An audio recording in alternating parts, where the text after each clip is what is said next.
শুনুন, আমি আপনাদের সাথে গল্প করি, কথা বলি, আপনারা আমার এই শব্দের পালকিতে চেপে চলুন, আমরা সেই জায়গাতে পৌঁছাই। জায়গাটা আমেরিকার পেনসিলভেনিয়া। আমেরিকার পেনসিলভেনিয়াতে নিউরো মেডিসিন ডিপার্টমেন্ট, নার্ভের চিকিৎসা হয়। সেখানে একটি মা এসছেন। মাটিকে যে ডক্টর চিকিৎসা করছেন তার নাম হচ্ছে ডক্টর নিও ওল্ডম্যান। এই ডক্টর নিও ওল্ডম্যান মাকে সমস্ত রকম চিকিৎসা করেছেন, তার সমস্ত রকম প্যাথোলজিক্যাল, ক্লিনিক্যাল, মেডিকেল পরীক্ষা হয়েছে। তার প্রবলেমটা কি জানেন? হাতটা এরকম করে তুলতে পারেন না, এই পর্যন্ত তুলেই হাতটা ওঠাতে পারেন না, হাতটা এখানে তুলতে গেলে ব্যথা হয়। ডক্টর সব রকম পরীক্ষা করে দেখেছে, কোনো প্রবলেম নেই, তুলতে পারে কিন্তু তুলতে পারছে না। তার হাত তুলতে কোনো অসুবিধে নেই, সমস্ত রকম এক্সামিনেশন হয়েছে, হাতটা তুলতে পারেন কিন্তু হাতটা তুলতে পারছেন না। ভদ্রমহিলা এইটুকু তুলে বলছেন আমি আর তুলতে পারছি না, ব্যথা করছে। ডক্টর অনেক ভেবেছে, ভাবার পরে তিনি ওই ভদ্রমহিলাকে 7 দিন ধরে কাউন্সেলিং করেছেন। 7 দিন কাউন্সেলিং করার পর বলছেন, ম্যাম আমরা আপনার জন্য, স্পেশালি আপনার জন্য জার্মানিতে যারা ওষুধ তৈরি করে ম্যানুফ্যাকচারের কাছে আপনার হোল রিপোর্ট পাঠিয়ে দিয়েছি। ওরা আপনার জন্য একটা অ্যাম্পেল, একটা ইঞ্জেকশন অ্যাম্পেল ওরা চার্টার করে পাঠাচ্ছেন। ওইটি অমুক দিন অমুক সময় আপনার শরীরে আমরা প্রিক করব। ওরা আমাদের অ্যাসিওর করেছে, গ্যারান্টি দিয়েছে উইদিন 30 মিনিটস আপনি হাত তুলতে পারবেন। 7 দিন এই বিষয়টি ওই মাকে তারা বারবার করে বুঝিয়েছেন। 7 দিন বাদে ডক্টর নিও ওল্ডম্যান হসপিটালে এসছেন। এসে সিস্টারকে বলছে, সিস্টার ফ্রিজের থেকে একটা ডিস্টিল ওয়াটারের অ্যাম্পেল বার করো, জাস্ট জল, একটা ডিস্টিল ওয়াটারের অ্যাম্পেল বার করো। ওই জলটি নিয়ে কেটে সিরিঞ্জে ভরে ধীরে ধীরে ধীরে ধীরে ইন্টারমাস্কুলার প্রেক করে দিয়েছে। দিয়ে ঘড়ি ধরে 30 মিনিট অপেক্ষা করার পর বলছে, ম্যাম হাত তুলুন। আস্তে আস্তে আস্তে আস্তে হাতটা তুলে ফেলেছে। ডক্টরকে জিজ্ঞাসা করা হচ্ছে, হাতটা তুলতে পারলো কি করে? হাতটা তুলতে পারলো কি করে? এতদিন তো তুলতে পারতো না, এখন তুলতে পারলো কি করে? ডক্টর তাকে বলল, আমি জাস্ট ওর মনকে এখান থেকে ওখানে ঘুরিয়ে দিয়েছি।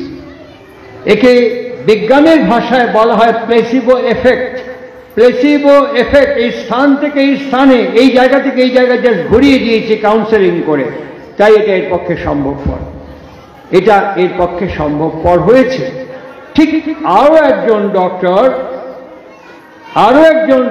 ওর কাছে একটা শ্রমজীবী মানুষ, খেটে খাওয়া মানুষ, শ্রমজীবী মানুষ, হাতুড়ি, রেঞ্জ, স্ক্রুড্রাইভার এসব দিয়ে কাজ করে, শ্রমজীবী মানুষ। সে এসছে, ডাক্তার তাকে জিজ্ঞাসা করছে, হোয়াট ইজ ইউর প্রবলেম? সে বলছে, আমার একটাই প্রবলেম, আমি তো হাতুড়ি রেঞ্জ নিয়ে কাজ করি। ধরুন আমি ওখানে একটা জিনিস রিপেয়ার করছি, আমার সেলফটা এইখানে, আমার এক্ষুনি একটা স্ক্রুড্রাইভারের দরকার পড়লো। আমি ওইখান থেকে এইখানে আলমারিতে স্ক্রুড্রাইভার খুঁজতে খুঁজতে ভুলে গেলাম। কি ভুলে গেলাম জানেন? আমি কি করছিলাম? আমি যখন স্ক্রুড্রাইভার নিয়ে ওখানে গেলাম, এখান থেকে ওইটুকু যখন গেলাম, ভুলে গেলাম আমি কি করছিলাম। আমি একদম ভুলে গেলাম আমি কি করছিলাম। আবার অনেকক্ষণ বাদে যখন মনে পড়লো, আবার একটা রেঞ্জ বা একটা প্লাস আনার জন্য আসলাম, তখন ভুলে গেলাম আমি কি জন্য এখানে এসেছি। This is my problem. Doctor কি প্রেসক্রিপশন করলো জানেন?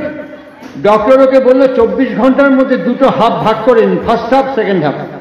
আপনি হাতে তালি দিয়ে দিয়ে এরকম করে করে বেশ কিছুক্ষণ কীর্তন করবেন, বেশ কিছুক্ষণ হাতে তালি দিয়ে কীর্তন করবেন। তারপরে আর একটা হাফে, সেকেন্ড হাফে দাঁড়িয়ে লাফিয়ে লাফিয়ে কিছুক্ষণ কীর্তন করবেন। প্রেসক্রিপশনে লিখে দিয়ে বললেন, রিপোর্ট আফটার ফর্টনাইট, 15 দিন পরে আমাকে রিপোর্ট করবেন। 15 দিন পরে যখন সেই ভদ্রলোক এসছেন, বলে কেমন ফিল করছেন? বলে আগের থেকে অনেক বেটার, ভুলে যাওয়াটা কমে যাচ্ছে। ডক্টর যখন প্রেস কনফারেন্স করছে, ডক্টরকে অনেকে জিজ্ঞাসা করলো, হোয়াট ইজ ইউর প্রেসক্রিপশন? এটি কি একটা প্রেসক্রিপশন হলো? এটি কি করলেন আপনি? তখন এই ভাগবতের কথাটাই উচ্চারণ করে বললেন, ও শরীরকে ঝাঁকায়নি। আমরা যখন ছোট সিরাপ খাই, সাসপেনশন সিরাপ খাই, দেখবেন বোতলের গায়ে লেখা থাকে, shake the bottle before use. এটা খাওয়ানোর আগে ভালো করে বোতলটা ঝাঁকিয়ে নেবেন। এই ঝাঁকালে পরে সেডিমেন্ট পড়ে যায়, ওষুধটা সেডিমেন্ট পড়ে যায়, ওটাকে ভালো করে ঝাঁকিয়ে নেবেন, নিলে পরে ওষুধটা ঠিক মিশে যাবে। আমি যখন বড় হয়েছি, আমি সেই শিশুকাল থেকে এই বয়সকাল পর্যন্ত আমি যদি আমাকে একবার জিজ্ঞাসা করি, আমি আমাকে কতবার ঝাঁকিয়েছি, কতবার শেক করেছি, আমি উত্তর দেব একবারও না। হ্যাঁ, আমি করেছি। আপনার উন্নতি হলে ঈর্ষান্বিত হয়েছি, ঝাঁকিয়েছি। আপনার খ্যাতি, যশ, প্রতিষ্ঠা হলে আমি ঝাঁকিয়েছি। আপনার যা কিছু উন্নয়ন ঘটেছে, আমি আমাকে ঝাঁকিয়েছি। আমি বলেছি এই এত উপার্জন করলো 2 নম্বরই পয়সা, এই যে এখন বাইক চেপে চলছে চুরির পয়সা, এই যে এত সুন্দর ঘর বাড়িতে চুরি না করলে করতে পারে, এইরকম করে ঝাঁকিয়েছি। কিন্তু আমার জন্য আমি একবারও ঝাঁকাই। আজকে ঠাকুর অনুকূল চন্দ্রের প্রাসঙ্গিক প্রয়োজনীয়তা আমি আমার খুব ছোট্ট বয়স থেকে এই শ্রী বিগ্রহের ব্রাহ্মী শরীরের কাছে কাটিয়েছি, খুব শিশুকাল থেকে, খুব ছোট্ট কাল থেকে। সকাল থেকে রাত্রি পর্যন্ত আমি ওকে দেখেছি। যেমন এই শিক্ষাঙ্গনে আমরা আজকে সমবেত হয়েছি, আমার বারবার মনে হয়েছে যে শ্রী শ্রী ঠাকুর অনুকূল চন্দ্র একটা লিভিং, একটা মুভিং ইউনিভার্সিটি। ভারতবর্ষের অনেক সমুদ্র আমি দেখেছি, ভারতবর্ষের যতগুলো সমুদ্র আছে আমি সব সমুদ্র দেখেছি, আমি সমস্ত সমুদ্রের ঢেউ দেখেছি। সাইমালটেনিয়াসলি আমি শ্রী শ্রী ঠাকুর অনুকূল চন্দ্রের কাছে দেখেছি, শ্রী শ্রী ঠাকুর অনুকূল চন্দ্রের কাছে দেখেছি মানুষের সমুদ্রের ঢেউ আছড়ে পড়েছে। ঠিক একই জিজ্ঞাসা ঠাকুর অনুকূল চন্দ্রকে বেনারস ইউনিভার্সিটির একজন হাই প্রোফাইল ডক্টরেট, তার নাম যতটুকু রিকল করতে পারি মিস্টার পারিজাত, টাইটেলটা বলতে পারবো না, উনি শ্রী শ্রী ঠাকুরকে জিজ্ঞাসা করছেন, আমার বিদ্যা আছে, অর্থ আছে, খ্যাতি আছে, প্রতিষ্ঠা আছে, পরিচিতি আছে, আমার জীবনে আপনার মতন গুরুদেবের কি প্রয়োজন? আপনার মতন একজন গুরুদেবের আমার জীবনে কি প্রয়োজন? আমার তো সব আছে, আমার কি প্রয়োজন একজন গুরুকরণ করে দীক্ষা গ্রহণ করা? খুব রেশনাল কোশ্চেন। যেমন সমন্বয়াচার্য শ্রীরামকৃষ্ণের কাছে এই প্রশ্ন এসেছিল, যেমন অবতার বরিষ্ঠার কাছে এই জিজ্ঞাসা এসেছিল, শ্রী শ্রী ঠাকুর অনুকূল চন্দ্রের কাছে একই রকম প্রশ্ন এবং জিজ্ঞাসা এসছে, আমার দীক্ষা নিয়ে গুরুকরণ করার কি প্রয়োজন? দেওঘরে যারা ঠাকুর তখন লীলা করছেন, দেওঘর এখন ঝাড়খণ্ডের মধ্যে, তখন বিহারের মধ্যে ছিল, সাঁওতাল পরগনায়, এখন দেওঘর জেলা। শ্রী শ্রী ঠাকুর একটি বেঞ্চির ওপরে বসেছিলেন, আর দেওঘরে চৈত্র মাসে, বৈশাখ মাসে একটা ঝড় হয়, ওই ঝড়টা ঘূর্ণির মতন এরকম করে পাক খেয়ে যায়। হট করে একটা হাওয়া আসলো, সঙ্গে সঙ্গে পাক খেয়ে খড় কুটো আবর্জনা যা আছে গোল হয়ে ঘুরতে ঘুরতে ইভাকুয়েট করে যায়। ওই রকমই একটা হঠাৎ অল অফ এ সাডেন একটা ঝড় হয়েছে, ঘূর্ণিঝড়। একজন ভদ্রলোক হেঁটে আস্তে আস্তে ওই ঘূর্ণিঝড়ের মধ্যে কোনো একটা কুটো টুক করে চোখের মধ্যে ঢুকে গেছে। সে নিজে অনেক জল দিয়েছে, অনেকবার চেষ্টা করেছে, হাত দিয়ে খুঁটিতে কুটোটা বার করতে পারছে না, চোখের ভেতরে খচখচ করছে। সামনে একজন ভদ্রলোক দাঁড়িয়েছিলেন, সে গিয়ে চশমাটা খুলে বলছে, দেখুন তো আমার চোখের মধ্যে কি পড়েছে, দেখুন তো একটু। ঠাকুর ওই যে ভদ্রলোক প্রশ্ন করলেন ওকে দেখালেন, ওই দেখুন। কি সুন্দর উত্তর, ওই দেখুন। মানুষের চোখ সব দেখতে পায়, আপনার ঘরে কি হচ্ছে কান সব শুনতে পায়, আপনার ভেতরে সংসারে কি হচ্ছে সব এই চোখ দেখতে পায়, জগৎ এবং জীবনকে চোখ দেখতে পায়।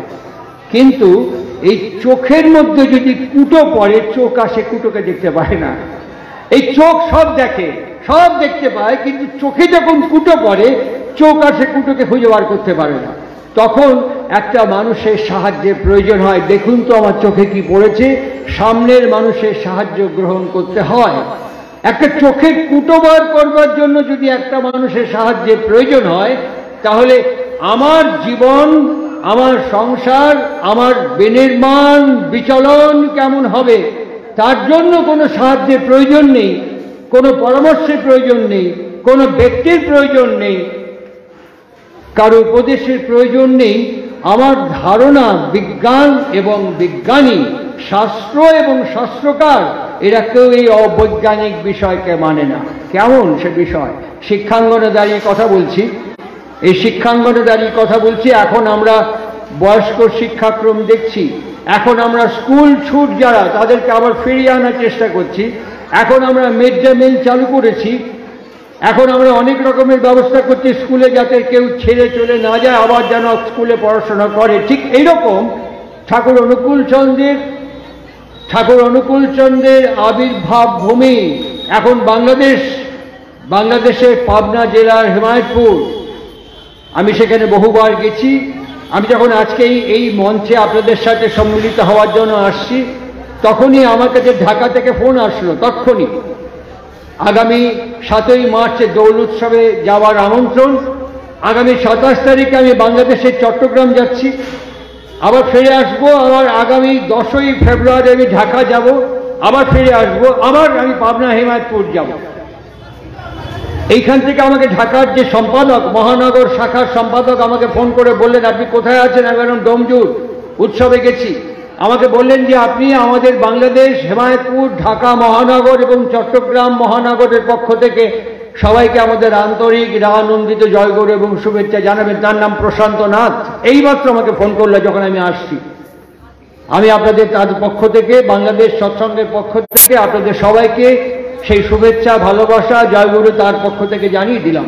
সেই হেমায়তপুর, সেই পাবনা হেমায়তপুর এখন তো ঝাঁ চকচকে আশ্রম, তখন সেই সময় বেড়ার ঘর, খড়ের ঘর একটু করে নির্মাণযোগ্য শুরু হয়েছে। সেই সময়কালের কথা। শ্রী শ্রী ঠাকুর অনুকূল চন্দ্র, আপনারা যারা বসে আছেন বয়স্কা মা, এইরকমই একজন মা ঠাকুরের কাছে তার শিষ্যা হয়ে তার সেবা করতেন প্রত্যেক মুহূর্তে, অনেকের মতন। তার নাম হচ্ছে সরোজিনী ঘোষ। লেখাপড়া জানেন না, একদম লেখাপড়া জানেন না। ঠাকুর হঠাৎ অলকে সাডেন ওই সরোজিনী ঘোষ মাকে বলছেন, এই তুই লেখাপড়া করিস না কেন? আমি লেখাপড়া করবো কি? আমার বয়স হয়ে গেছে, বুড়ো হয়ে গেছে, এখন কি লেখাপড়া করবো? এখন কি লেখাপড়া করার সময়? শেখার শেষ আছে নাকি? শ্রীরামকৃষ্ণ এই কথাটি বলেছিলেন, যতকাল বাঁচি ততকাল শিখি। শেখার কোনো শেষ নেই। একটা জানোয়ারের কাছ থেকে শেখা যায়, একটা পিঁপড়ের কাছ থেকে শেখা যায় কি শৃঙ্খলা, কি নিয়মানুবর্তিতা, কি অনুশীলন পর্ব একটা পিঁপড়ের শাড়ি থেকে শেখা যায়। আমাকে যদি লাইন দিয়ে যেতে হয়, ধাক্কাধাক্কি মারামারি হয়, পিঁপড়ের শাড়ির মধ্যে কোনো ধাক্কাধাক্কি মারামারি মিছিলে গন্ডগোল দেখবেন না। আমাদের মধ্যে গন্ডগোল হয়, আমরা শিক্ষিত মানুষ, আমাদের লাইন দিতে বললে আমরা গন্ডগোল করি। পিঁপড়ের শাড়ির মধ্যে কোনো গন্ডগোল বিশৃঙ্খলা দেখবে না। আমাদের জন্য পুলিশ লাগে, পিঁপড়ের সারিবদ্ধতার মধ্যে কোনো পুলিশ নেই, অটোমেটিক্যালি সারিবদ্ধভাবে হেঁটে যাচ্ছে। শেখার কোনো শেষ নেই, শেখার কোনো শেষ নেই। যতকাল বাঁচি ততকাল শিখি। এই আমি টাটানগর গেছি, যে বাড়িতে গেছি সে বাড়িতে গিয়ে সেই ভদ্রলোক আমার খুব প্রিয়, আমি কেমন আছো? ভালো আছি। তার বউকে বললাম, তুমি কেমন আছো? ভালো আছি। ওর বাচ্চাটাকে বললাম, কিরে তুই কেমন আছিস? বাচ্চাটা আমার দিকে পা থেকে মাথা পর্যন্ত থেকে গম্ভীর হয়ে ঘরে চলে গেল। আমি ওকে বললাম, উত্তর দিলে না কেন? সে গম্ভীর আমাকে কি বললো জানেন? বললো, আমার বাবাকে তুমি বললে, আমার মাকে তুমি বললে, আমাকে তুমি বললে কেন? আমি হাত জোর করে বললাম, সরি প্লিজ, আমি ক্ষমা চাইছি, আমার অন্যায় হয়ে গেছে। তারপর থেকে আমি যত বাচ্চা ওদেরকে আপনি করে বলি, কেন অহং এমন একটা জিনিস, ছোট্ট শিশু হলে কি হবে, তার মধ্যে একটা আভিজাত্য ঐতিহ্য এবং অহংকার আছে, ও তার মর্যাদা এবং সম্মান চায়। সুতরাং মানুষকে সম্মান দিয়ে কথা বলার শেখাটা আমি শিখেছি ওই বাচ্চাটির কাছ থেকে। আমি বাচ্চাদের আপনি করে কথা বলি। ঠিক শেখার কোনো শেষ নেই। ঠাকুর সরোজিনী ঘোষকে বলছেন, তুই লেখাপড়া শিখবি না? আমাদের এখানে পঞ্চানন সরকার মাস্টারমশাই আছেন। এই পঞ্চানন সরকার, তিনি বাগেরহাট পিসি কলেজের ফিলসফির প্রফেসর ছিলেন। আমি 1975 পর্যন্ত ওনার সঙ্গে কাটিয়েছি, তারপর উনি চলে গেছে, দেহতে আর নেই। হি ওয়াজ এ লিভিং লিজেন্ড। কি জানতেন না? একদিকে অ্যাস্ট্রোনমি, একদিকে অ্যাস্ট্রোলজি, একদিকে ম্যাথামেটিক্স, একদিকে ফিজিক্স, একদিকে ফিলসফি, কি না জানতেন। হি ওয়াজ এ লিভিং লিজেন্ড। সেই পঞ্চানন সরকারকে ঠাকুর বললেন যে, পঞ্চানন্দা আপনি সরোজিনীকে লেখাপড়া শেখাবেন, সরোজিনীকে লেখাপড়া শেখাবেন। আর সরোজিনী আশ্রমে দিনভর কাজ করার পর, এখন তো স্কুলে একটা টাইম আছে, কিন্তু ঠাকুরের স্কুলে নাম ছিল তপোবন বিদ্যালয়। এই তপোবন বিদ্যালয়ের কোনো সময় ছিল না, দিনে দুপুরে রাত্রে সকালে বিভিন্ন সময় ক্লাস হতো। আর ক্লাস ঘর ছিল না এরকম, মাঠের মধ্যে গাছের গায়ে ব্ল্যাকবোর্ড দিয়ে ক্লাস হতো, মাঠের মধ্যে সব বসে ক্লাস করতেন। সেই ক্লাসে সরোজিনী ঘোষকে অঙ্ক শেখাচ্ছেন অধ্যাপক পঞ্চানন সরকার। যখন শেখায় শেখেন, যখন বোঝায় বোঝেন। তারপরে যখন পরের দিন জিজ্ঞেস করতেন, সরোজিনী তোমাকে যে আমি জ্যামিতির লম্ব শিখিয়েছি তোমার মনে আছে? বলো, দেখুন মাস্টারমশাই, আপনি যখন শেখান, যখন আপনি আমাদেরকে বোঝান, ততক্ষণ মনে থাকে। তারপরে তারপরে কি? তারপরে তো গিয়ে সংসারের কাজ, আশ্রমের কাজ, নানান রকমের কাজ। আর যখন আমি সময় পাই, বিছনায় গিয়ে রাত্রিবেলা শুই, তখন আর বেশিক্ষণ লম্বা হয়ে থাকতে পারে না, বিছনা পেলি ফট করে কাজ হয়ে শুয়ে পড়ে গেল। আমি ওকে ক্রমাগত জ্যামিতির লম্ব বলতে দেখছি, আমাকে বলা হচ্ছে চলার সাথী। ঠাকুরের বাণী গ্রন্থ, বইটির নাম হচ্ছে চলার সাথী। ওর মধ্যে একটি বাণী আছে, বুঝাইবার পথ। ওর মধ্যে একটা বাণী আছে, বুঝাইবার পথ। আমি যে প্লেনে আছি, আমি যে স্টেজে আছি, আমি যদি এইখান থেকে আরেকজনকে বোঝাতে যাই, ভুল হয়ে যাবে, একদম ভুল হয়ে যাবে। যাকে বোঝাতে চাইছি তার স্তরে নেমে এসে তার মতন করে আমাকে সেইটি বোঝাতে হবে, তবে সে বুঝতে পারবে।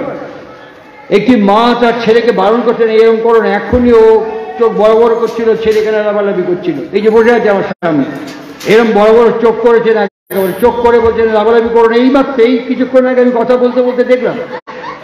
সুতরাং এই যে আমরা ছেলেপুলেকে শাসন করি, শাসন যখন শোনে না, তখন হাত পিঠের ওপরে, গালের ওপরে চড়তে থাকে। শ্রী ঠাকুর পরিষ্কার বলছেন, তুই ওকে মারতেছিস কেন? কথা শুনছে না। তুই তো চাস ও তোর কথা শুনুক। হ্যাঁ, তোর শাসন কি জন্য? ওকে সংশোধন করার জন্য। হ্যাঁ, তা মারলে কি সংশোধন হবে? বকলে কি সংশোধন হবে? ও কেন করছে, কি জন্য করছে, কি কারণে করছে, কি উদ্দেশ্যে করছে, এই কজ আর রিজন, এটা যদি বুঝতে, ধরতে, অনুভব করতে না পারি, তাহলে ওর স্তরে আমি নেমে যেতে পারবো না। ওর মতন করে ওকে বোঝাতে হবে। মানুষের জীবনে দুটো জিনিস আছে, কি? জানোয়ারের মধ্যেও আছে, মানুষের মধ্যেও আছে। কি? Emotion and sentiment. এই দুটো জিনিস আছে, ইমোশন এবং সেন্টিমেন্ট। এই দুটো জিনিস জানোয়ারের মধ্যেও আছে। একটা রাস্তার কুকুরকে এক্ষুনি একটা রাস্তার কুকুরকে এরকম করে পিঠে হাত বুলিয়ে, গায়ে বুলিয়ে দিন, ও সুরসুর করে লেজ নাচতে আপনার কাছে আসবে। ওর সেন্টিমেন্ট বুঝিয়ে দেবে, এই লোকটা আমাকে ভালোবাসছে। একটা গরুর গলায় এরকম করে কিছুক্ষণ হাত দিন, গরু গলাটা বাড়িয়ে দেবে। একটা ইতর নিকৃষ্ট জানোয়ার, ও বুঝতে পারবে এই লোকটা আমাকে আদর করছে। একটা কুকুরকে ঢিল মারুন, ঠিক করে তাকিয়ে গিয়ে আপনার দিকে বারবার তাকাবে আর লেজ গুটিয়ে পালাবে, বিরক্ত হবে। ওর সেন্টিমেন্টও যেমন আছে, ওর ইমোশনও তেমন আছে। মানুষেরও আছে, মানুষেরও আছে। মানুষের ইমোশন এবং সেন্টিমেন্ট আছে, কিন্তু আমি ওই ইমোশন এবং সেন্টিমেন্টকে বুঝতে পারি না। শ্রী ঠাকুর বলছেন, মায়েদের কাছে এইটি হচ্ছে ব্রহ্মাস্ত্র। আপনারা মহাভারত পড়েছেন, দ্রৌপদীর 5টি ছেলে যখন ঘুমোচ্ছে, তখন দ্রোণাচার্যের পুত্র অশ্বত্থামা কি ছুঁড়েছিল জানেন? ব্রহ্মাস্ত্র। এই ব্রহ্মাস্ত্র যখন ছুঁড়েছিল, অভিমন্যুর স্ত্রী উত্তরার গর্ভে তখন পরীক্ষিত। এই পরীক্ষিতকে নিধন করার জন্য অশ্বত্থামা ব্রহ্মাস্ত্র উত্তরার গর্ভে গিয়ে আঘাত করাতে একমাত্র শ্রীকৃষ্ণ পুরুষোত্তমের কৃপা, করুণা, দয়া এবং দাক্ষিণ্যে ওই পরীক্ষায় উত্তীর্ণ হয়েছিল বলে তার নাম পরীক্ষিত। অশ্বত্থামা ওই ব্রহ্মাস্ত্রটি প্রয়োগ করেছিলেন। মায়েদের হাতেও একটা ব্রহ্মাস্ত্র আছে, সেটা কি জানেন? ইমোশন এবং সেন্টিমেন্ট। শুধু মারলে ছেলে মানুষ হয় না। আমি একটা পাপ করেছি, একটা অন্যায় করেছি, 2-4টে মারলেন, আমি বুঝলাম এই পাপের জন্য এতগুলো কিল, এতগুলো চর, এতগুলো কানমলা, এতগুলো ধমক। আর এর চেয়ে যদি বেশি অন্যায় করি, বেশি ভুল করি, বেশি পাপ করি, এর ডবল হবে, এর চেয়ে বেশি ওটা ট্রিপল হবে। সুতরাং ছেলে, মেয়ে, সন্তান ঘ্যাঁচড়া হয়ে যায়, বুড়া আঙুল দেখিয়ে যায়। শেষকালে বলে, আমি তোকে মা বলে মানি না, কি করবি? আমার ছেলে যদি আমাকে বলে, এই আমি না তোকে বাপ বলে মানি না, আমি কি করতে পারি বলুন? আমাকে যদি এক্ষুনি বলে, আমি জমজুর থানায় গিয়ে কমপ্লেন লজ করতে পারি, পুলিশের সাহায্য নিয়ে ছেলেকে আমি লকআপে ঢুকিয়ে দিতে পারি। আর কি করতে পারি? এর বেশি ক্ষমতা আমার নেই। কিন্তু আমি ওকে এটা করতে পারি না। আমি ওকে এটা করতে পারি না। কেন পারি না? আমি ওর সেন্টিমেন্ট বুঝতে পারি না, আমি ওর ইমোশন বুঝতে পারি না। তার মানে এটা বুঝতে কোনো অসুবিধা হয় না। এই স্কুল থেকে যখন বছর শেষে পরীক্ষা দিয়ে সার্টিফিকেট পাবো, আমি তখন এই ক্লাসে পাশ করলাম, এই ক্লাসে পাশ করলাম। আমি একটি পুরুষ, আমি যখন বিয়ে করলাম, আমি যখন বাবা হলাম, আমাকে সার্টিফিকেট কে দেবে? আমি বাবা। কুকুর বাবা হচ্ছে, গরু বাবা হচ্ছে, ছাগল ভেড়া পাঠা বাবা হচ্ছে, আমিও বাবা হচ্ছি। একই বাবা, গরু বাবা, কুকুর বাবা, ছাগল বাবা, প্রলয় মজুমদার বাবা, একই বাবা। তাহলে বাবা হওয়া একটা কোয়ালিফিকেশন, মা হওয়া একটা কোয়ালিফিকেশন। এই বাবা কি করে হতে হয়, মা কি করে হতে হয়, এই সার্টিফিকেট আমাকে কে দেবে? চোখে কুটো পড়ে গেছে। আজকে আমরা কেলেঙ্কারি দেখছি, টিভি খুললে পরেই দেখবেন এখানে এত লক্ষ, ওখানে অত লক্ষ, সেখানে এত লক্ষ। আর পলিটিক্যাল পার্টি ওর দোষ দিচ্ছে, ও তার দোষ ঝাঁকাচ্ছে, প্রত্যেকেই ঝাঁকাচ্ছে। কিন্তু এই ঝাঁকুনিতে আমরা অর্থ কেলেঙ্কারি, চাকরি কেলেঙ্কারি, দুর্নীতি কেলেঙ্কারি অনেক কিছু দেখছি। মানুষ যে কেলেঙ্কারি হয়ে যাচ্ছে, মানুষের জনন কেলেঙ্কারি হয়ে যাচ্ছে, মানুষের বিবাহ কেলেঙ্কারি হয়ে যাচ্ছে, মানুষের পৃথিবীতে আগমন অবতরণ কেলেঙ্কারি হয়ে যাচ্ছে, সেই দিকে আমাদের চোখ যাচ্ছে না। আজকে যেই ডোমজুর আমার সতীর্থায় উৎসব করছেন, এখানে কোনো নিউজ চ্যানেল আসবে না, কোনো নিউজ চ্যানেল, কোনো পেপারস, কোনো প্রেস এখানে অ্যাটেন্ড করবে না। আপনি খবর দিন, প্রত্যেকটি ইলেকট্রনিক মিডিয়াকে খবর দিন, কেউ এতে কভারেজ করতে আসবে না। এখানে যদি কেলেঙ্কারি হয়, ধর্ষণ হয়, এক্ষুনি দেখবেন অভিযান লেগে যাবে, পরপর সব চ্যানেল হাজির হয়ে যাবে। এখানে খুন হয়েছে, এখানে ধর্ষণ হয়েছে, এখানে ডাকাতি হয়েছে, সব হাজির হয়ে যাবে, এগুলো খবর। কিন্তু কি করে মানুষ নির্মাণ হয়, কি করে জীবন বিচরণ হয়, বিনির্মাণ হয়, এগুলো আমাদের কাছে খবর নয়। এই ইউলো জার্নালিজম মানুষকে ক্রমান্বয়ে ধীরে ধীরে জাহান নামের দিকে নিয়ে যাচ্ছে। আমার কথা বলছি না, বিশ্ব স্বাস্থ্য সংস্থা। আমি গত 29শে ডিসেম্বর রামকৃষ্ণ মিশনের গোলপার্ক কালচারাল ইনস্টিটিউশনে ছিলাম। স্বামী সুপর্ণানন্দ মহারাজ ছিলেন, শীর্ষেন্দু মুখোপাধ্যায় ছিলেন, আমি ছিলাম এই কালচারাল ইনস্টিটিউশনে। সেখানে একটা পাওয়ার পয়েন্ট প্রেজেন্টেশন দেখালো, বিশ্ব স্বাস্থ্য সংস্থার একটা রিপোর্ট দেখালো। কি দেখালো জানেন? যেখানে রাজনৈতিক হিংসা খুব প্রবল, যেখানে রাজনৈতিক হিংসা খুব প্রবল, সেই অঞ্চলে পারিবারিক হিংসাও প্রবল। আর যেখানে পারিবারিক হিংসা খুব প্রবল, সেখানে রাজনৈতিক হিংসাও প্রবল। এই কথাটি এখন এই গত 29শে ডিসেম্বর আমি দেখলাম জায়ান্ট স্ক্রিনে, বিশ্ব স্বাস্থ্য সংস্থার রিপোর্ট আমি দেখলাম। ঠিক এই কথাটি আমরা যার শ্রীপাদপদ্মে সমবেত হয়েছে শ্রী ঠাকুর অনুকূল চন্দ্র, তিনি ওই পাবনা হিমায়তপুরে আবির্ভূত দেওঘরের লীলাভূমি থেকে উচ্চারণ করছেন। Those are all highly intellectual giant বিদ্বজ্জনের কাছে তিনি উচ্চারণ করছেন, তোমার মানে আমার, প্রত্যেক একক অস্তিত্ব, ব্যক্তিগত জীবন, ব্যক্তিগত সদাচার, ব্যক্তিগত আচার আচরণ যত বিচ্যুত হবে, ব্যত্যয়দুষ্ট হবে, তোমারই একার আচরণ যত বিচ্যুত এবং ব্যতিক্রম দুষ্ট হবে, আস্তে আস্তে সমাজ জীবনকে প্রভাবিত করবে, আস্তে আস্তে বৃহত্তর জনজীবনকে প্রভাবিত করবে, আস্তে আস্তে আবহাওয়াকে পরিবর্তন করবে। আমাদের ভূগর্ভের যে কন্টিনেন্টাল প্লেট, এটার মধ্যে বিশৃঙ্খলতা নিয়ে আসবে, ইন্টিগ্রেশন ভেঙে দেবে, এবং একটা সময় আসবে প্রাকৃতিক বিপর্যয়।